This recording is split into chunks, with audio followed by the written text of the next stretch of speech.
Okay. So, Mumsy, anyway,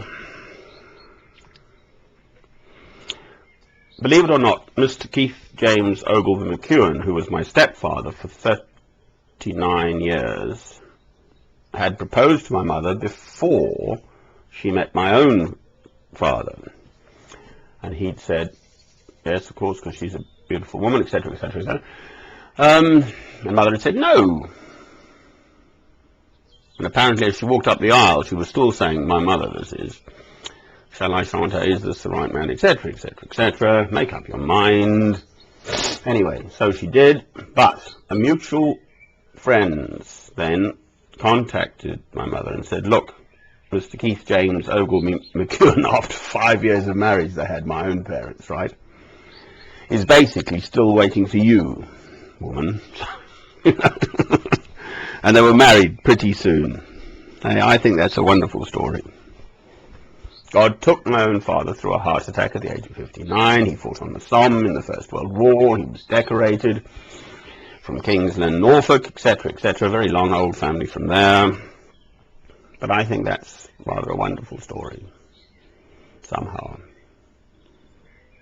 My parents were not divorced.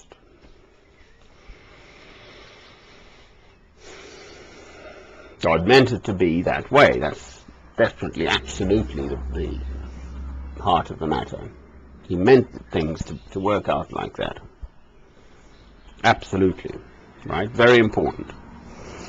From the ages of 16 to 19, I wondered about my father. From the ages of 36 to 39, also, where is my daddy, etc., etc., etc. My own father.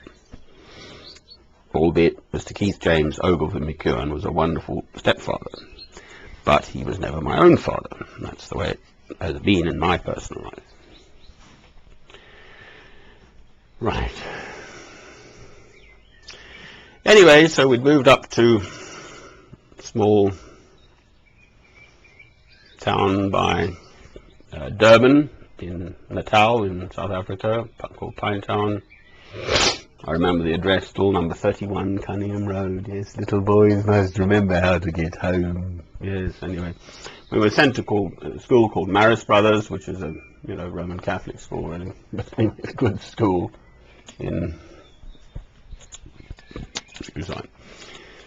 Durban. Then, basically, there was apartheid. You see, my parents were not political. Mr. Keith James Ogilvy McEwen was an analytical chemist, so he worked with water, purifying water. So I used to inspect, they had whaling still in Durban, and, the water, and make sure it's all clean and check it out, and that very technical, very important stuff. Right, so basically it was mother's instigation. There was apartheid then, right, and we had these old Dutch Afrikaners ramming stuff down our throats and everything. So, school-wise, education and so whatever. We're a Highland Scottish background, you see.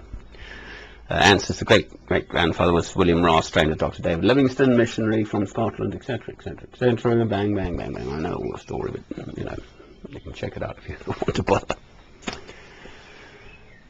Good, middle-class, solid, strong folk. Farmers, nurses, doctors, and that one missionary. So 1966, father packed us up in February on the Shaw Savile line on the Union Castle ship up to, pretty short to Southampton actually.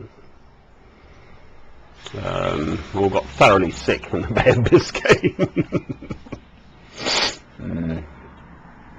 It was rough weather.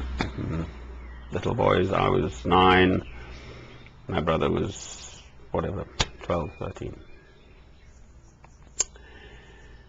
Then, obviously we had to go to school, jolly old England. Grandfather trained at Guy's, you see, my mother's father. Right, so, mother's being inspected. My mother also was at Guy's Hospital in London. Right, I think that is a good point to call a halt. But I'm praying also